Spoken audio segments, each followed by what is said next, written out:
This is Chong charcoal seafood Char Koay Teow at New Lane.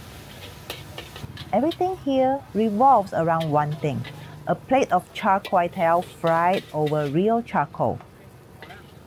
Chong has been doing this for more than 40 years, and judging by the queue, people are still lining up, locals, repeat visitors, and first-timers alike. The stall sits right at the front of Lorong Baru. It's hot, it's smoky, it's crowded, especially during peak hours. This is classic Penang hawker culture. Smoke in the air, queues in the lane. If heat or crowds bother you, this is worth knowing. Every plate here is fried to order. Most days there are 2 people at the wok, the main uncle and a younger assistant. Regulars will tell you this makes a difference. When the uncle cooks, the wok hay is stronger. The balance feels better and the smoke really comes through. Queues are part of the deal at Chong. At peak hours, 20 to 50 minutes wait is common. At night or in bad weather, it can be even longer. If you come in the mid-afternoon, you may be able to avoid the queue. First-time visitors often miss the line. The queue starts behind the stall, not the front. Walk straight up and Uncle Chong will guide you to the back. When it's your turn, order directly with him, then pay the assistant. Cash or QR both work. After that, it's self-service. You collect your plate and carry it to your table. You can sit at the roadside tables or at nearby coffee shops and drink stalls. If you sit here, you're expected to order a drink.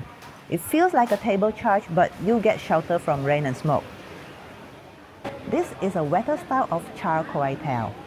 Each plate comes with prawns, cockles, and lard chong. There's also crunchy pork lard for extra richness. You can add duck egg, extra egg, or clams. The noodles are glossy and well coated in sauce. It's not the dry, lightly oiled style some people prefer.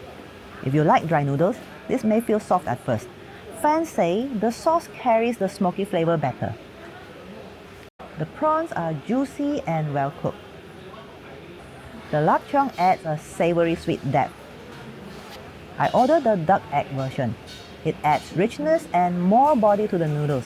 Many regulars swear by it, especially with extra chili. When it hits right, the wok hay is deep and bold. The noodles still have some spring. The flavor leans savoury, more salty than sweet. This is when people call it top tier. Some even come back for a second plate. That said, not everyone agrees. Some find it too salty, others feel it's just normal. Prices here are higher than older Char Koay Teow stalls. Duck egg or large plates sit in the low teens ringgit. I paid 13 ringgit for a small plate with duck egg. For the prawns and richness, the value feels fair to me. Chong is best for those who love bold charcoal wok hay and don't mind queuing in a hot, smoky lane. If you prefer very dry Char Koay Teow or hate queues, this may not be for you. For many repeat visitors, timing is everything. Catch the uncle at the wok, customize your order, and this becomes a plate worth coming back for. That's what keeps Chong a Penang favorite.